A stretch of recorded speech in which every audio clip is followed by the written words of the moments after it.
नमस्कार साथियों, माता पिता गुरुजनों को नमन करते हुए आज के इस वीडियो सत्र को शुरू कर रहे हैं। आज हम लोग इलेक्ट्रो होम्योपैथ के यूनिवर्सल रेमेडीज़ कहे जाने वाले मेडिसिन की चर्चा करेंगे और इसे सर्व रोगहारी के नाम से भी जानते हैं और कुछ चिकित्सक बंधु बहुत से लिटरेचर में पैंसिया यानी संजीवनी के नाम से भी इस पौधे को जाना जाता है। यानी जिस समय हमारे साइंस के भगवान कहे जाने वाले कॉन्ट सीजर मैटी इस मेडिसिन को बना रहे थे तो बनाते समय उन्होंने ये सोचा था कि शायद पूरे दुनिया में दूसरी मेडिसिन बनाने की ज़रूरत ही नहीं पड़ेगी और यही सोच करके इस मेडिसिन का निर्माण किया था। इस मेडिसिन के अंदर में हम लोग देखेंगे कि 9 प्लांट्स हैं। पहले हमने प्लांट्स की चर्चा किया है, एक एक प्लांट को बारीकी से बताए हैं। तो इसमें प्लांट का जो नाम है कास्लेरिया ऑफिसिनालिस, हाइड्रेस्टिस कैनेडेंसिस, मैट्रिका कैमोमिला, नस्टुलियम ऑफिसिनालिस और एस्केफोलेरिया नोडुसा, सिमिलेक्स मेडिका, तुसिलागो फरफारा, वेरोनिका ऑफिसिनालिस और नक्स भूमिका, यानी 9 प्लांट्स मिलकर के इस S1 का निर्माण हुई, जिसका पूरा नाम एस्केफोर्डेशो-1 है और कॉमन नेम यूनिवर्सल रेमेडीज़ के नाम से भी जानते हैं इसे। अब हम लोग देखेंगे बंधु कि जिस तरह से हमारा एलोपैथ साइंस में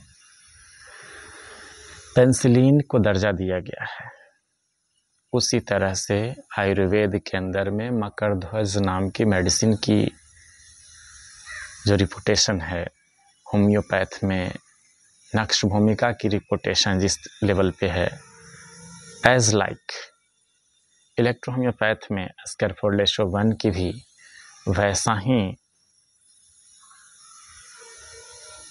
इसकी मान्यता रखी गई है। यूजुअली हम लोग देखेंगे बंधु कि जो मेडिसिन है किस किस जगह पे ज़्यादा काम करती है। ऐसे तो कहने के लिए यूनिवर्सल रेमेडीज यानी कहीं पे भी काम करना, तो ये एनीमिया यानी खून की कमी को ये दूर करता है।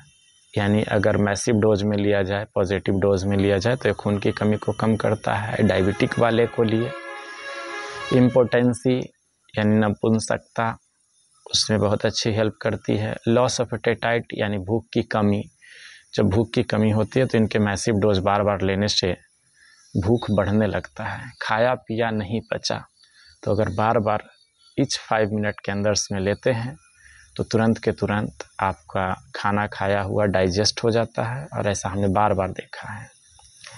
लो बीपी एंड स्लो पल्स, खास करके माताएं बहनें जो लो बीपी से सफ़र कर रहे हैं उनके लिए अगर मैसिव डोज बार बार रिपीटेशन किया जाए तो उनकी बीपी और पल्स की समस्याएं दूर हो जाती है।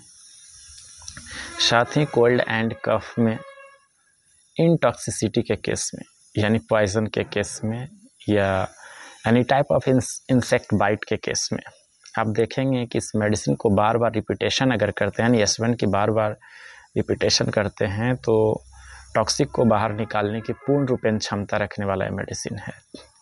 लॉस ऑफ वॉइस यानी किसी किसी की वॉइस वीक हो जाती है, यानी वॉइस नहीं के बराबर आती है, तो वैसे लोगों के लिए भी ये मेडिसिन वरदान साबित होती है। वोमिटिंग के केस में, वीकनेस के केस में, स्वेलिंग ग्लैंड्स, कहीं भी ग्लैंड में अगर स्वेलिंग है तो उसमें बहुत ही अच्छी काम करती है। इंसोम्निया यानी नींद की कमी, जिनको नींद की कमी होती है उनके लिए।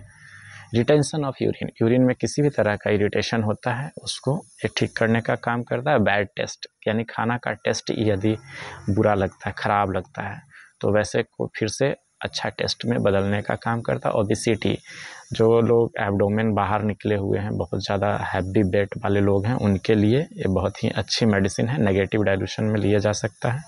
टॉन्सिलाइटिस के केस में और लीवर डिजीज़ में ये काम करती है।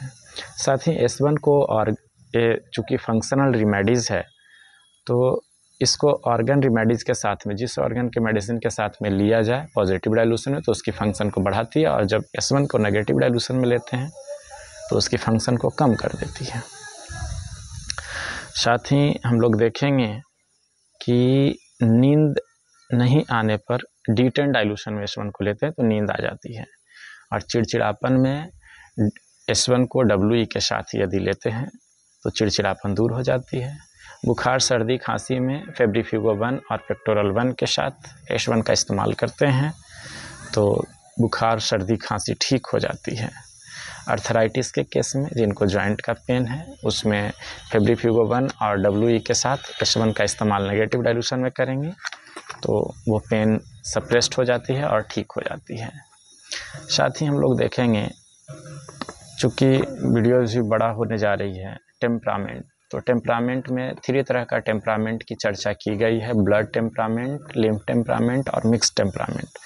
तो अगर टेम्परामेंट में ब्लड टेम्परामेंट के जब लोग आते हैं तो S1 और A1 के साथ देते हैं तो बहुत ही अच्छी रिजल्ट मिलती है, और लिम्फ टेम्परामेंट में H1 और L1 के साथ देंगे तो बहुत अच्छी रिजल्ट मिलती है, और मिक्स वाले के लिए H1, L1 और A1 के साथ।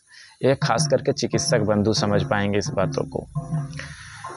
एलोपैथिक में जो देखते हैं हम लोग, अब आगे की कंडीशन हम लोग देखें तो ये इंडोक्राइन सिस्टम को एक्टिवेट करके हार्मोन को बैलेंस करने का काम करता है, यानी किसी भी तरह का हार्मोनल डिजीज, चाहे वो थायराइड हो, शुगर हो, ब्लड प्रेशर हो, तो ऐसे खास करके हार्मोनल डिजीज़ या मेंस्ट्रुएशन साइकिल का प्रॉब्लम हो तो इसमें बहुत ही हार्मोन को बैलेंस करके केस को ठीक करने का काम करता है। यदि बढ़ घट रहा है तो उसी अनुसार मेडिसिन को कम या ज़्यादा करने पर रिजल्ट मिल जाती है। एलर्जी के केस में, किसी भी तरह की एलर्जी, दुनिया में किसी भी तरह की एलर्जी का समाधान अगर है तो वो S1 के पास है।